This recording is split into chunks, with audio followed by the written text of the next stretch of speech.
So speaking of space and Boeing, and I wanted to show you guys this, and I haven't even been able to actually watch this, and we're going to watch it without the sound on, but we're just going to play.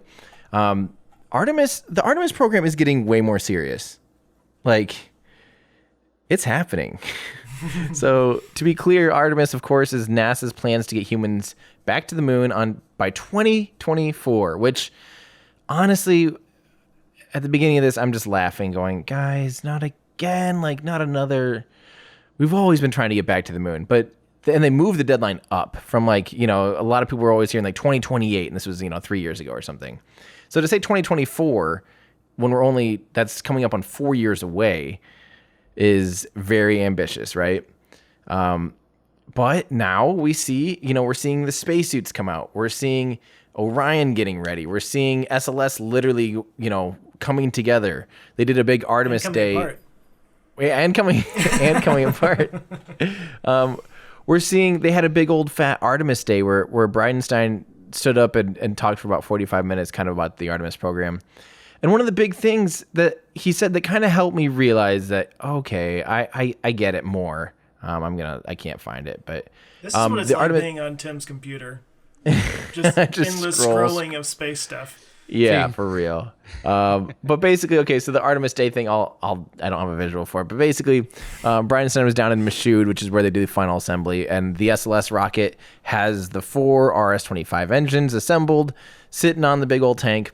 And he's standing there and he's explaining basically, that this is this safest way we can get people to the moon and on a timeline. And I think it's a reasonable timeline with SLS and Orion. Because, again, think about how long it took to get crew on, on Dragon. If we had to start scratch and say crew's going on Starship, it will be, I still think that's 8 years, honestly.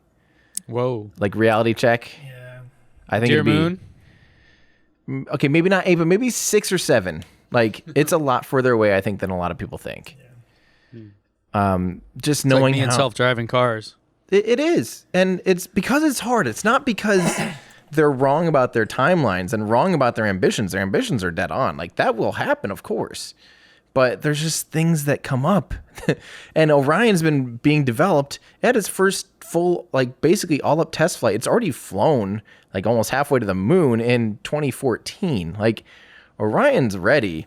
SLS is pretty much ready. And they ordered enough of them that they can do a handful of missions. And I think it's expensive. The thing that I disagree with is when Bridenstine in that he'll say over and over, we're going back to the moon sustainably.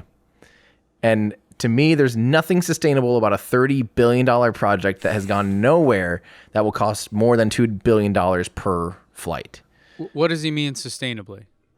So the idea is with the Lunar Gateway being a reusable command module, basically, and having a new Artemis program with commercial partners involved, including potentially some commercial launch services to get crew or pieces of, lunar landers and stuff like that, that it can bring the cost down a lot.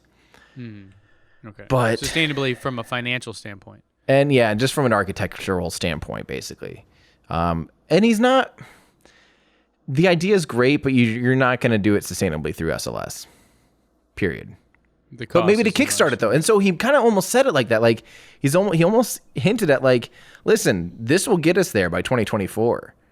It'd be silly for us to not finish this up and and get it going.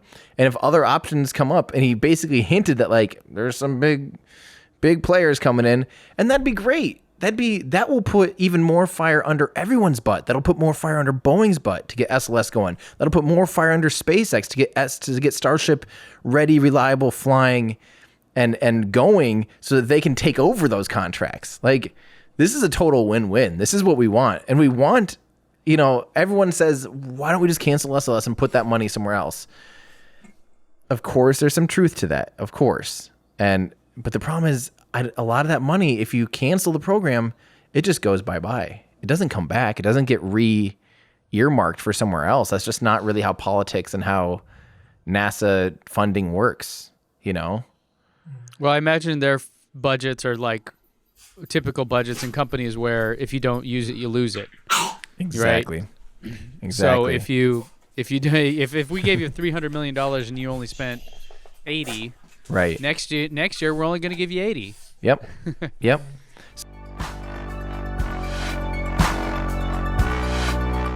Hey, thanks for checking us out, guys. I hope you enjoyed this clip from our podcast. We do a weekly show here on YouTube, so make sure to subscribe to Our Ludicrous Future, where we discuss all the things that are going to make our future totally ludicrous. You can join us here on YouTube or at any of your favorite podcast places. Plus, if you want to get some behind-the-scenes stuff and join a cool community, you can help support the channel at patreon.com.